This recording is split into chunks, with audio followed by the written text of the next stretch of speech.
الحمد للہ والصلاة والسلام علی رسول اللہ اشہد ان لا الہ الا اللہ وحدہ لا شریک لہ واشہد ان محمدا عبدہ ورسولہ اللہم صلی علی سیدنا ومولانا محمد وعلى آل سيدنا ومولانا محمد وعلى أصحاب سيدنا ومولانا محمد وعلى أزواج سيدنا ومولانا محمد وبارك وسلم تسليما كثيرا كثيرا. أعوذ بالله من الشيطان الرجيم من همزه ونفخه ونفثه. بسم الله الرحمن الرحيم. يا أيها الذين آمنوا كتب عليكم الصيام كما كتب على الذين من قبلكم لعلكم تتقون. انتہائی واجب الاحترام احباب گرامی، اگر مائیں بہنیں سن رہی ہیں، یہ ماہ مقدس رمضان المبارک کا مہینہ ہے. ایک مومن کے لیے، ایک مسلمان کے لیے رمضان کا مہینہ عام مہینوں سے بہت مختلف ہوتا ہے. رمضان المبارک میں اللہ رب العزت اپنے نظام غیب میں بڑے بڑے اہتمام فرماتے ہیں. یہ لائٹ اوپر کو کر دو میری آنکھوں میں.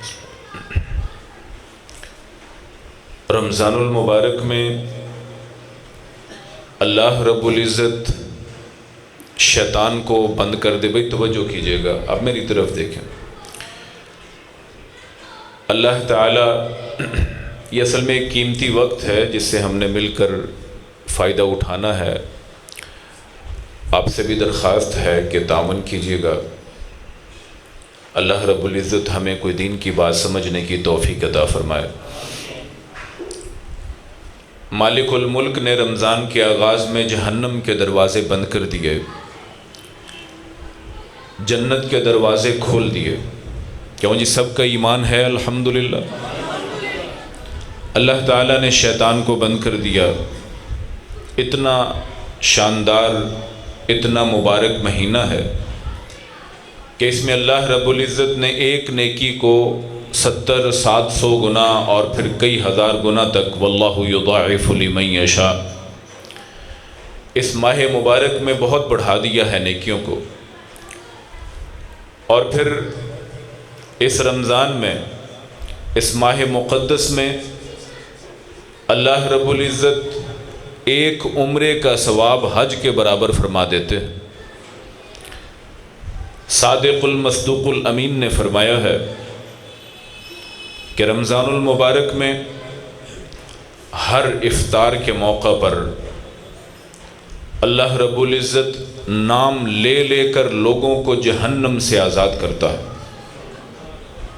جب تجھے آزاد کیا، جب تجھے جہنم سے آزاد کیا، جب تجھ پر جنت واجب کر دی. تو نے بھوک اور پیاس کا حق ادا کیا ہے، تجھے جہنم سے آزاد کیا. تو نے روزے کو محبت سے نبھایا ہے، تجھ پر کرم کی برکھا ہوتی ہے، تجھ پر جنت کو واجب کیا گیا. تو نے دل سے روزہ رکھا تھا، تو نے محبت سے نبھایا تھا. تیرے افطار کے وقت میں تجھ سے تیرا مالک راضی ہوا، جا تجھے آگ سے آزاد کیا. نبی فرماتے ہیں للہ عتقاء من النار عند کل فطر. ہر افطار کے وقت بے شمار لوگوں کو اللہ جہنم سے آزاد کر دیتے ہیں. اس اہتمام کو ذرا دوبارہ سے سمجھیے. آپ اور میں صاحبان ایمان ہیں، ہمارا ایمان کا دعویٰ ہے. نظام غیب میرے مالک کا قائم کردہ وہ نظام ہے کہ جس پر ایمان رکھ کر ہم مومن بنتے ہیں۔ جنت ہے، اس پر ایمان ہوگا تو مومن بنے گا۔ 7 بنیادی اراکین ایمان ہیں، آپ جانتے ہیں۔ اللہ رب العزت کی ذات ہے، فرشتے ہیں، کتابیں ہیں، اور پھر مر کر اٹھنا ہے، جنت جہنم ہے، تقدیر ہے۔ اللہ رب العزت نے یہ جو نہ نظر آنے والی بے شمار چیزیں ہیں، بہت بڑا ایک نظام بنا رکھا ہے۔ اس پر جتنا پختہ انداز سے انسان یقین پیدا کرے گا، اتنا ہی مالک الملک اس بندے کو پکا مومن قرار دیتے ہیں۔ اور قرآن مجید میں اس کی تفصیل موجود ہے، یہ وقت نہیں ہے۔ یا ایھا الذین آمنوا آمنوا باللہ ورسولہ۔ اور پھر اسی طرح دیگر مقامات پر اللہ رب العزت اہل ایمان کو مزید پختہ مومن بننے کی تلقین کرتے ہیں۔ اب ایمان کا مطلب تو یہ ہے کہ اللہ کو ایک مان لیا جائے، اس کے فرشتوں کو تسلیم کر لیا جائے، اس کی کتابوں کو، اس کے رسولوں کو ایک مرتبہ جیسا کہ ہم نے مانا ہے مان لیا جائے۔ لیکن رب کہتا ہے تم نے مانا تھا، اب پھر حکم ہے کہ پھر سے مانو، کمی رہ گئی ہے تمہارے یقین پر، تمہارے اعتماد میں، تمہاری وابستگی میں، تمہارے تعلق میں، اور تمہارے رب کے ساتھ ربط میں، اس لنک میں کمی رہ گئی ہے۔ مالک فرماتے ہیں یا ایھا الذین آمنوا، او ایمان کا دعویٰ کرنے والو، آمنوا باللہ ورسولہ، پھر سے اللہ پر اور اللہ کے رسول پر ایمان لے کے آؤ، اس لیے کہ تمہارا دعویٰ ایمان تمہارے عمل سے مطابقت نہیں رکھتا ہے۔ تمہاری زبان کہتی ہے کہ رب ایک ہے، تمہارا کردار بتاتا ہے کہ تم پیسے کے سامنے بھی جھکنے والے، تم سیٹوں کے سامنے بھی جھکنے والے، تم کہیں بڑا دیکھو تو جھک جاتے ہو، تم نے امریکہ کے سامنے گھٹنے ٹیک دیے، اقتدار کے سامنے جھکنے والے۔ لا الہ الا اللہ کا مطلب تو یہ نہ تھا، اللہ پر ایمان رکھنے والا کائنات کی سپر پاور کے سامنے ڈٹ جایا کرتا تھا۔ تمہارے قول اور فعل میں تضاد لگتا ہے۔ آمنوا باللہ، دوبارہ سے ایمان لے کے آؤ اللہ پر۔ تو بھائیوں اور دوستوں اور بزرگوں، میرے اور آپ کے مالک نے ہمیں جس بہت بڑے نظام سے متعارف کروایا ہے، اس کا تعارف دینے سے پہلے آغاز میں اس نے کہا تھا کہ ذالک الکتاب، بولیے ذرا، ذالک الکتاب لا ریب فیہ۔ اتنی پختہ باتیں ہیں، یہ جو جنت کا ذکر آ رہا ہے، جو جہنم کا ذکر آ رہا ہے، جو مر کر اٹھنے کا ذکر آ رہا ہے، جو کبھی نہیں دیکھے فرشتے ان کی ایگزسٹنس کا ذکر آ رہا ہے، انبیاء و رسول، چاہے رسول کو دیکھا ہے لیکن نزول وحی کی حقیقت پھر بھی نظروں سے اوجھل ہے، اس کا ذکر آ رہا ہے۔ تمہارے پاس کتابیں پہنچی ہیں، یہ تو اوراق ہیں، سیاہی سے لکھے ہوئے الفاظ ہیں، لیکن یہ من جانب اللہ ہیں، اس کا ذکر آ رہا ہے۔ یہ جو غیب کا پورا ایک نظام پیش ہو رہا ہے، سن لو، اس کو تم نے سننا تو ہے ہی، لیکن یہ یاد رکھنا اتنی پختہ شے ہے، اتنی پکی شے ہے، ذالک الکتاب، یہ رب کی اتاری ہوئی شے ہے، لا ریب فی، اس میں ہر شے ہو سکتی ہے، شک ہو سکتا نہیں ہے۔ پختہ ایمان لے کے آؤ۔ اب میں آپ سے ایک مختصر کرتے ہوئے بات کو سوال کرتا ہوں۔ رمضان آیا، جنت کے دروازے کھلے، جہنم کے دروازے بند ہوئے۔ آپ ذرا چند لمحے کے لیے یہ سوچ کے محسوس کر کے بتائیں گے کہ آپ نے جنت کے کھلے ہوئے دروازوں کو کیسے محسوس کیا ہے؟ علماء بیٹھے ہیں، میں آپ سے ایک علمی اور آپ سے ایمانی سوال کر رہا ہوں۔ جہنم کے دروازے بند ہیں، اگر یہ مشق بیکار ہے تو کی کیوں؟ شیطان جکڑا گیا ہے۔ اگر یہ مشق فائدہ نہیں دیتی، اگر مومن پر براہ راست اثر نہیں ہے، تو اس اہتمام کا سبب کیا تھا؟ میرے اور تیرے لیے ایک اہتمام کیا گیا، ایک اطلاع دی گئی کہ اے مومن تو نیکی کر شوق اور محبت سے، اللہ نے دیکھ تیرے لیے جنت کو انتظار کرنے والا بنایا ہے۔ جہنم کے دروازے بند کیے، اطلاع دی کہ دیکھ یہ نیکیوں کا موسم ہے، ایسے کام مت کر، جہنم بھی تو بند کر دی گئی ہے، رخ کر اس طرف، محسوس کر کہ تیرا رب خود نہیں چاہتا، خاص طور پر اس پریکٹس کے مہینے میں، عبادات کے ایک پریکٹیکل کے مہینے میں اللہ تو خود نہیں چاہتا ہے، وہ دیکھ تو جہنم کے دروازے اس نے اپنی رحمت کے کمال سے بند فرما دیے۔ اللہ اکبر، ایک حرف پڑھو ہزاروں تک کے نیکیاں ملتی، جتنا شوق اور محبت ہوگا اتنی نیکی بڑھ جائے گی۔ اور پھر رمضان المبارک میں ایک بڑی ہی خوبصورت عبادت ہمیں دی گئی جسے روزہ کہتے ہیں، صیام۔ دعا کریے گا کہ اللہ تعالیٰ جنہوں نے روزے رکھے ہیں ان کی اس عبادت کو قبول فرمائے۔ نبی علیہ الصلاۃ والسلام ارشاد فرماتے ہیں، الصوم جنۃ من عذاب اللہ، یہ جو روزہ ہے نا، یہ جہنم سے، اللہ رب العزت نے جو جہنم بنائی ہے اس سے ڈھال ہے۔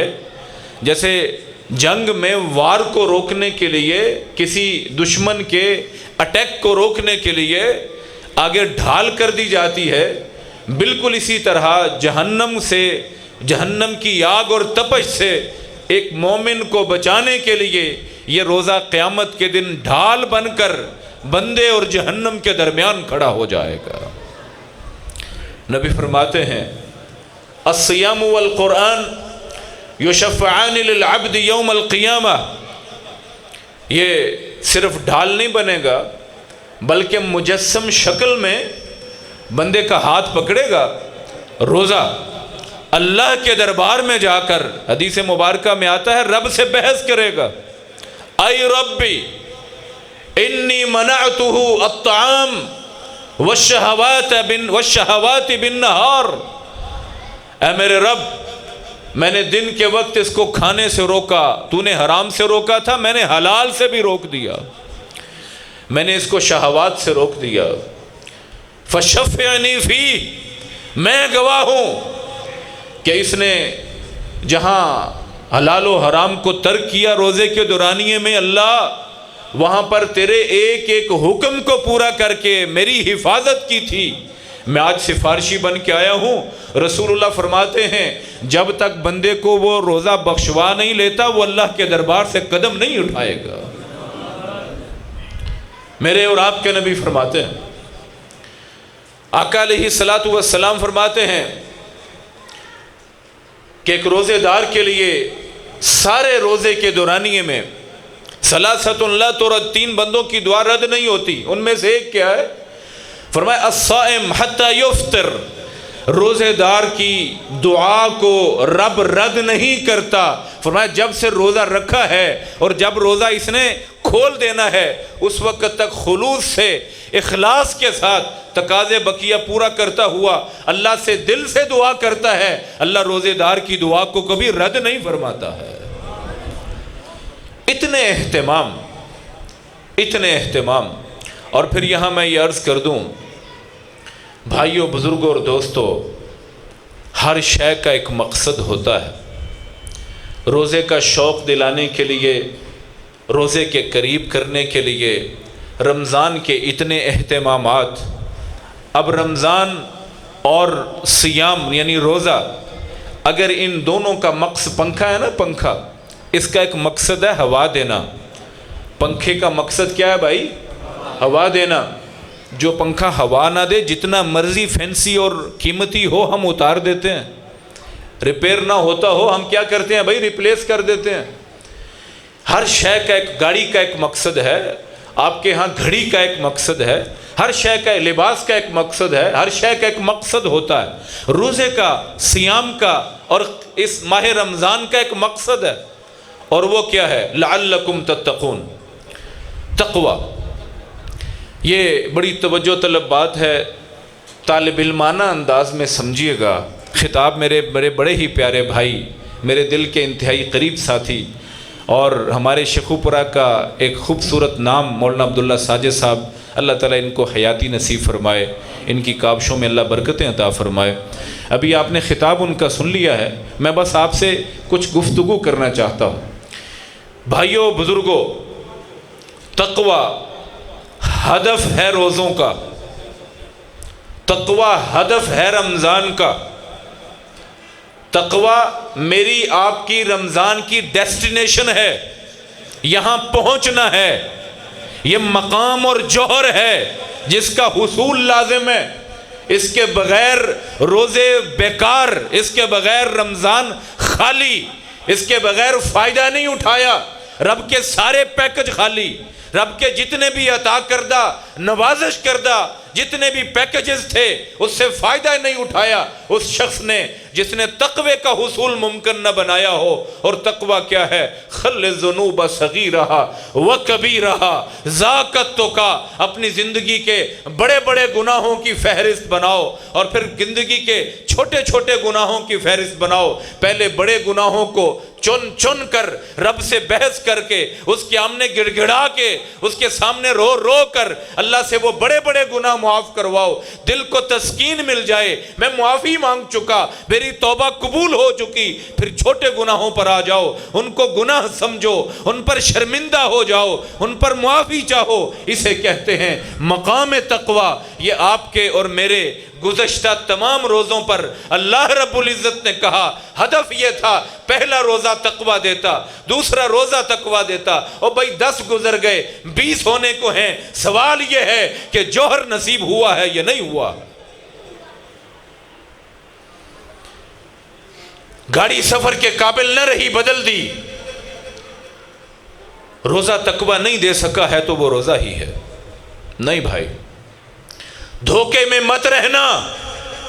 میرے اور آپ کے نبی جناب محمد الرسول اللہ صلی اللہ علیہ وسلم ارشاد فرماتے ہیں، من لم يدع قول الزور والعمل به، جس شخص نے روزہ رکھا ہوا ہے اور زبان سے مغلظات بک رہا ہے، نگاہ سے خیانتیں کر رہا ہے، ہاتھ جہاں تہاں لگتا ہے لگ رہا ہے، اور کمائی میں آمدن میں کوئی فرق نہیں، اس کی جنوری فروری مارچ اور رمضان میں کوئی فرق نہیں، اس کو احساس ہی نہیں کہ جہنم کے دروازے کسی رحیم اور رحمان نے میرے لیے بند کیے ہیں، اسے احساس نہیں کہ جنت کے دروازے میرے لیے کھولے گئے ہیں، اسے خیال نہیں آتا ہے اتنے اہتمام کیے اس مالک نے جس کو میری ذرہ برابر بھی پرواہ نہیں تھی، وہ میرا محتاج نہ تھا، الصمد تھا، بے نیاز تھا،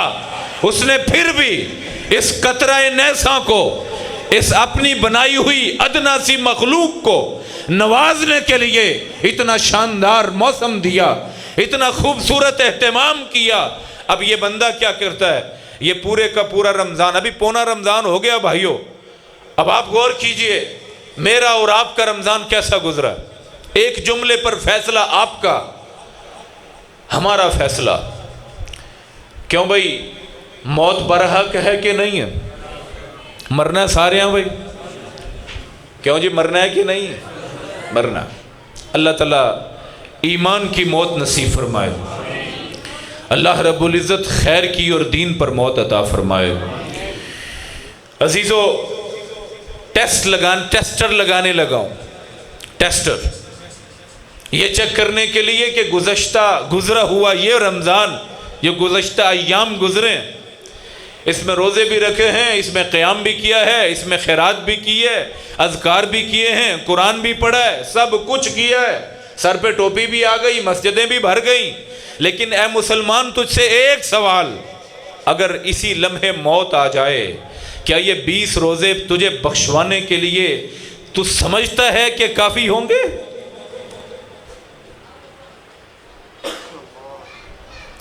اس سوال کا جواب اپنے آپ کو دیجئے۔ ہم کہاں کھڑے ہیں؟ کس بھول بھلائیے میں پڑے ہیں؟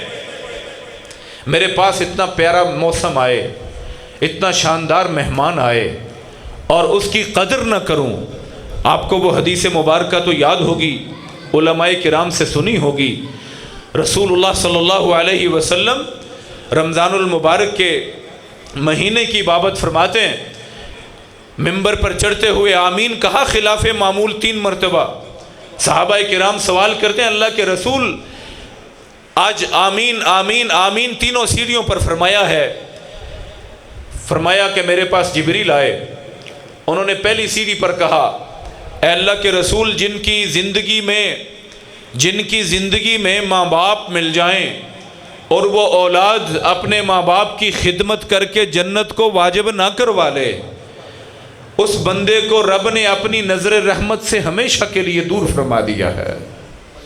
نبی فرماتے ہیں آمین، میری بھی بد دعا ہے، میں شفیع المذنبین نبی، میں رحمت للعالمین نبی، لیکن میری بھی بد دعا ہے کہ جس بدبخت نے والدین کی ہی خدمت نہیں کی ہے وہ رب کی رحمت کا بھی مستحق نہیں ہے، وہ محمد عربی کی رحمت بری دعاؤں کا بھی مستحق نہیں۔ ابعدہ اللہ، اسے رب اپنی رحمتوں سے دور کر دے۔ رب کی رحمت سے دور ہونے کا مطلب پتہ ہے؟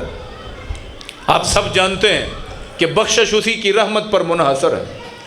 دوسری سیڑھی پر آقا رب کا پیغام ہے آپ کا نام نامی آ جائے، اور جو شخص بدبختی کرے درود نہ پڑھے اللہ رب العزت کی رحمت سے دور ہوا، اس کے لیے جنت کے دروازے بند ہوئے۔ نبی فرماتے ہیں آمین، مجھ محمد کی بھی بد دعا ہے، اس کے لیے رب جنت کے دروازوں کو ہمیشہ کے لیے بند فرما دے۔ تیسری سیڑھی پر قدم رکھا، اور ذرا دل تھام کے رکھیے گا، رسول اللہ فرماتے ہیں جبریل امین نے پیغام دیا، اللہ فرماتے ہیں کہ جس مسلمان کی زندگی میں رمضان آ جائے اور وہ رمضان المبارک کے دنوں، اس کی راتوں، اس کی دوپہروں، اس کے لمحے لمحے اور اس کے لحظے لحظے سے فائدہ اٹھا کر اپنے اللہ کو راضی نہیں کرتا، اپنے گناہوں کو بخشوا نہیں لیتا، وہ تقوی کا حصول ممکن نہیں بناتا۔ رسول اللہ فرماتے ہیں اللہ کا پیغام تھا، جبریل لے کر آئے کہ اللہ کہتے ہیں ایسے بدبخت آدمی، ایسے بدبخت مسلمان کو بتا دو کہ وہ ہمیشہ کے لیے اپنے رب کی رحمت سے دور ہو گیا، اس کے لیے جنت بند ہو گئی۔ نبی فرماتے ہیں آمین، مجھ محمد عربی کی بھی بد دعا ہے، اس کے لیے اللہ جنت کو بند ہی کر دے جس نے کھلے ہوئے دروازوں کی قدر نہ کی، جس نے اللہ کے مہمان کو جھٹلا دیا، اس کا حق ہی نہیں بنتا ہے اللہ رب العزت اس پر رحم کریں یا مجھ محمد الرسول اللہ کی دعائے رحمت ملے اس کو۔ اللہ اکبر۔ اور میرے بھائی اور دوست، بہت سی باتوں کی ایک بات، کیا حاصل کیا رمضان میں؟ کیا پایا آپ نے؟ سحری اور افطاری کے لقمے، لوگوں کو بتایا ہوا روزہ، امام صاحب کو گنوائی ہوئی رکعتیں؟ میرے بھائی نہیں، ایسا نہیں ہے، ایسا نہیں چلے گا۔ مومن کا رمضان باقی 11 مہینوں سے مختلف ہوتا ہے۔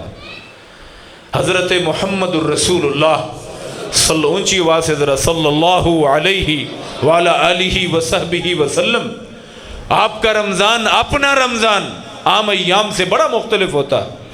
شد معذرہ، اللہ کے رسول اپنے لنگوٹ کو کس لیا کرتے، ایقظ اہلہ، گھر والوں کو جگایا کرتے۔ میرے نبی کے دن اور راتوں میں فرق آ جاتا، اور ابھی آخری عشرہ شروع ہونے کو ہے۔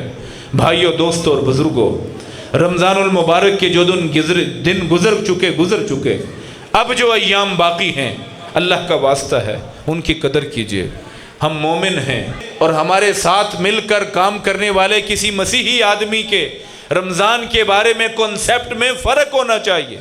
آپ کہیے انی صائم، میں روزے دار ہوں، میں جھوٹ نہیں بولوں گا، میری آنکھ نہیں اٹھے گی، میں موبائل کا غلط استعمال نہیں کروں گا، میں مووی نہیں دیکھوں گا، میں غلط چیٹ نہیں کروں گا، میرا تعلق برا تھا ترک کرتا ہوں، میں نمازی بنوں گا، میں حلال کماؤں گا، میں گھر میں حسن سلوک کروں گا، میری زندگی بہتر ہوگی، میرے ایام بہتر ہوں گے، میری راتیں بہتر ہوں گی، اور میں اللہ کے ذکر میں مصروف رہوں گا۔ انشاءاللہ عمل ہوگا، عمل ہوگا انشاءاللہ۔ رمضان کے آخری دنوں میں اللہ کو راضی کرنا ہے انشاءاللہ۔ اللہ تعالیٰ مجھے اور آپ کو اس کی توفیق عطا فرمائے۔ مسجدوں کو شوق اور محبت سے بھریے، عبادت میں مصروف ہوئیے، عادت نہ بنائیے، عبادت کیجئے۔ اللہ مجھے اور آپ کو عمل کی توفیق عطا فرمائے۔ اقول قولی ھذا استغفر اللہ لی ولکم وآخر دعوانا الحمد للہ رب العالمین۔